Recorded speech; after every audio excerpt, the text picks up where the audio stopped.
Then, quick story lang ha. Quick story. Etong yan, 2 days ago, tumawag ako sa kanila. And then last week din, tumawag din ako sa kanila para i-reimburse yung ano namin, yung internet. Ang sabi nila, sir, para po may reimburse yung internet niyo, kailangan po 6 days consecutive wala po kayo internet. Punyet, napaka punyet at demonyo ng polisiya nila na hindi daw nala reimburse yung internet hanggat hindi pa 6 days. Sabi ko, more than 6 days yung ano namin na walang kami ng internet dito. At saka yung ano, yung paputol-putol ang internet ng araw-araw, hindi normal yan. Yan ay pagsabotahe na o talagang hindi yun talagang ginagawa. Dahil ang tagal ko nang re-request sa kanila yung modem.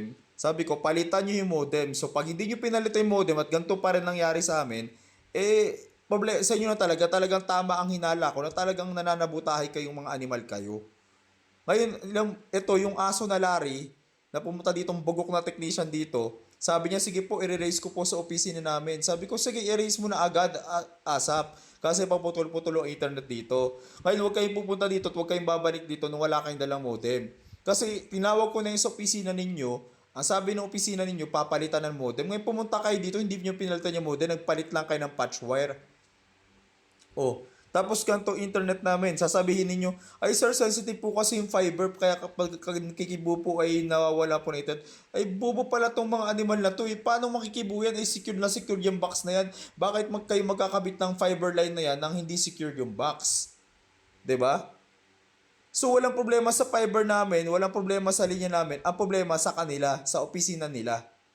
Dito lang nangyari yan. Itong January, February, March, and last December, mga 2 beses ang buwan. Pero itong January to February, ayan na. Sunod-sunod na yan. Sa loob ng isang linggo, more than 10 times, 20 times nagkaaganito. Ganyan.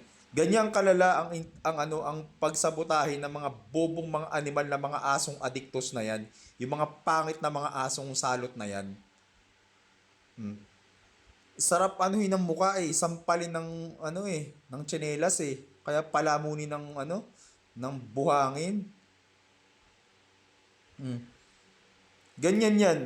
Tapos ang tagal pa, imbis na i-process nila, punta ako sa opisina nila, imbis na i-process nila yung yung for the reimbursement at i-process nila yung maagaran yung pagpapalit ng modem. Sabi, sir, ano yung po muna namin, titignan po namin. Sige, papaalam po namin sa main office, ganyan-ganyan mag-ano. Anong papaalam? Kayo na nga yung opisina, meron kayong mga stock dyan.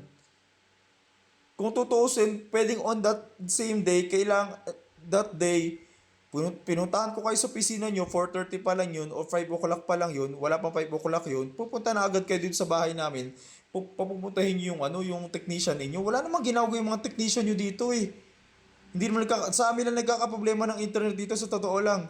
Sa iba wala namang internet na problema. O dito lang sa amin, ang dadahilan nila, sir, i-refresh nyo po lulukuhin nyo pa ako at saka lulukuhin pa yung yung parents ko na matanda. I-refresh nyo lang po yung para po magkaroon ng, demonyong aso tong hayop na Larry na yan Yung technician na, magigigil na ako sa putang inang yan I-refresh nyo lang po para po yung internet po hindi mag-refresh lang po. Kung hindi ka pa naman bobo, kahit i-refresh mo internet basta walang connect, wala kayong binabatong signal dito sa amin, hindi talaga magkaka-internet yan. May control kayo dyan sa internet namin. Palagi yan. At hindi tama yung ginagawa nila. Oh. Lulukoy pa yung sasabihin sa matatanda, refresh nyo lang po, i-reset nyo lang po yung modem para po pagka nawalan po bobo ka ba? Pati ba naman ako at pati matatanda lulukohin ng animal na yan? Ako talaga mukha pa lang hindi nakatiwa-tiwala Ito yan. Tapos tatawagan mo yung animal, hindi sasagutin, papatayan ka ng telepono. Tapos na po kasi yung offers hours. Bobo ka pala nagbigay pa ng number na animal ka kung hindi ka matatawagan oras ng pangailangan. Oh. Ayan, ito pa isa sa problema nila. Ang Converse ACT, wala silang 24/7 o 24 hours na na customer service. Pag dating ng alas 10 ng gabi, wala nang technical service. So pag nagka-problema ka between 10 p.m. hanggang 8 a.m., walang mag-a-assist sa'yo na customer service. Ganyang kabulok ang sistema ng Converge ICT. Unlike sa PLDT at sa ibang mga network, meron silang 24/7 na customer service support. Dito sa ICT, pagpatak ng alas 10 paghahating ng gabi, wala na. Hindi mo na makakontak ang customer service nila. Cut off na. Ganyang kalala ang Converge dito sa Pilipinas. Pinakamabilis na internet pero pinakabulok na customer service. This is what you get sa Converge ICT na yan. And this is not right. Alam ko may anomalya diyang ginagawa yung mga hayop na yan. At kung talaga may balak sila na magawa to, dapat aayusin nila to sa lalong madaling oras. Hindi yung magpapaligoy-ligoy sila. Ilang beses lang nagputas poste namin eh. Ilang beses silang nagaganyan yan, nagkukot-kot dun sa may poste namin ng wala naman nangyayari. Oh. Eh sa kanila talaga yan. Kahit tignan ko tong tignan ko pa itong modem namin, walang problema dito.